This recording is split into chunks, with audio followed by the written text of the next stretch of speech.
नमस्कार, आप देख रहे हैं लोकलेंस न्यूज। मैं संजू चुलकोटिया अभी मौजूद हूँ सोबन सिंह जीना यूनिवर्सिटी में। सोबन सिंह जीना यूनिवर्सिटी के निर्माण के बाद से ही स्थायी नियुक्तियाँ नहीं हुई थी और अभी हाल ही में विश्वविद्यालय प्रशासन ने स्थायी नियुक्ति के आदेश जारी किए हैं।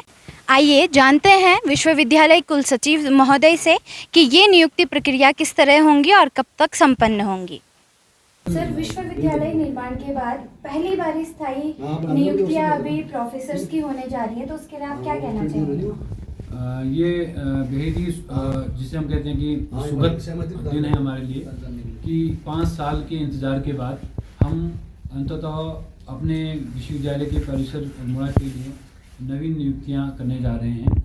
क्योंकि हम सभी जानते हैं कि विगत 5 वर्षों से हमारे जो शिक्षण कार्य है वो अध्यापकों की कमी की वजह से बहुत प्रभावित हो रहा था और इसी क्रम में इन सारी चीज़ों को ध्यान में रखते हुए शासन के द्वारा भी हमें बारंबार ये निर्देशित किया जा रहा था कि आपके वहाँ जितने भी पद सृजित हैं उनका नियमित जो है उनको विज्ञापित करें और उनमें भर्ती करें। उसी क्रम में ये कार्य हमारे विश्वविद्यालय के द्वारा माननीय कुलपति के अनुमोदन और उनके निर्देशन में किया गया। तो सर, ये नियुक्तियाँ सिर्फ कुछ संकायों के लिए होंगी या सभी विभागों में होंगी?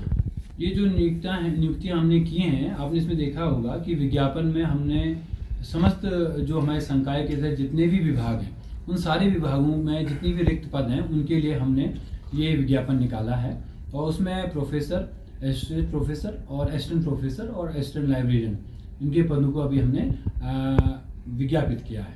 सर, इसकी चयन प्रक्रिया क्या रहेगी? इसकी चयन प्रक्रिया जो यूजीसी के मानक हैं और जो हमारे राज्य सरकार के मानक है उन्हीं के अनुसार ये भर्तियां की जाएंगी और सारे नियमों का उसमें पालन किया जाएगा।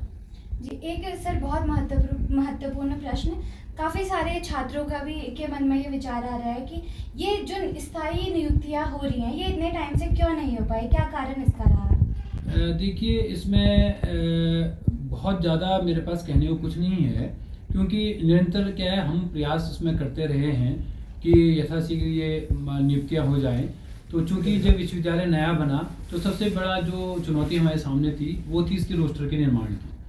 और जब विश्वविद्यालय सृजित किया गया तो हमें पूर्व से ही 3 परिसर दिए गए थे और बाद में एक और परिसर चंपावत हमें दिया गया और तत्कालीन स्थितियों में जो वहाँ पद थे हमने उनको भी अपने साथ जोड़ते हुए तब शुरू में रोस्टर बनाने की प्रक्रिया आरंभ की थी, परंतु बाद में चूंकि वो पद गवर्नमेंट के थे तो वो गवर्नमेंट के द्वारा वापस लिए गए और हमारे नवीन पद सृजित हो रहे हैं और केवल अल्मोड़ा परिसर का जो पद थे वो बचे थे। तो उसी में हमने जो है अभी ये प्रक्रिया शुरू की है और बहुत जल्दी शासन स्तर पर हमारे पिथौरागढ़, बागेश्वर और चंपावत परिसर के पद भी सृजित होने की मतलब जो स्थिति में है, तो जैसे ही वो भी आएंगे उनको भी विज्ञापित कर दिया जाएगा।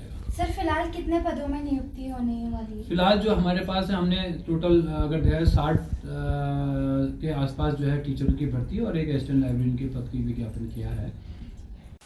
हम आशा करते हैं कि यह भर्ती चयन प्रक्रिया पारदर्शी और समयबद्ध तरीके से पूर्ण होगी ताकि विश्वविद्यालय की शैक्षणिक गुणवत्ता और मजबूत हो सके। कैमरा पर्सन संतोष जीना के साथ संजू चुलकोटिया, लोकलेंस न्यूज, अल्मोड़ा।